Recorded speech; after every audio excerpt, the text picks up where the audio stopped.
اعوذ باللہ من الشیطان الرجیم بسم اللہ الرحمن الرحیم۔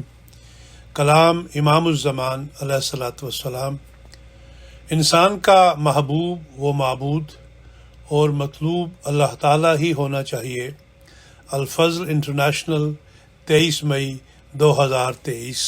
فرمایا، دیکھو اللہ تعالیٰ نے ایاک نعبد کی تعلیم دی ہے۔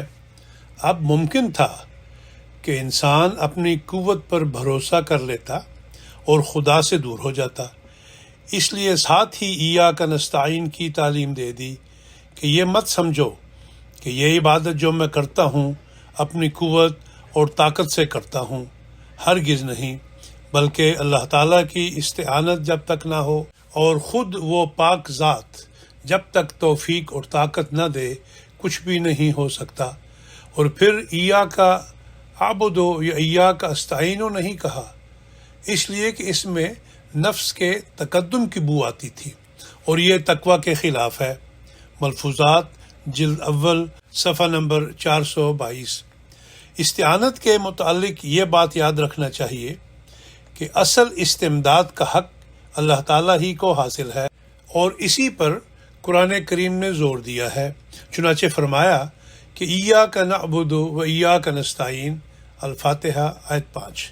پہلے صفات الہی رب، رحمان، رحیم، مالک یوم الدین کا اظہار فرمایا، پھر سکھایا ایاک نعبد و ایاک نستعین، یعنی عبادت بھی تیری کرتے ہیں اور استمداد بھی تجھ ہی سے چاہتے ہیں۔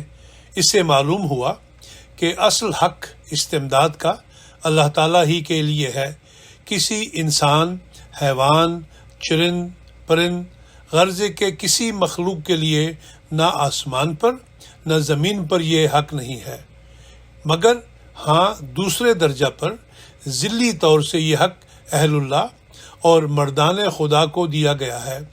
ہم کو نہیں چاہیے کہ کوئی بات اپنی طرف سے بنا لیں، بلکہ اللہ تعالیٰ کے فرمودہ اور رسول اللہ صلی اللہ علیہ وسلم کے ارشاد کے اندر رہنا چاہیے۔ اسی کا نام صراط مستقیم ہے، اور یہ امر لا الہ الا اللہ محمد الرسول اللہ سے بھی بخوبی سمجھ میں آ سکتا ہے۔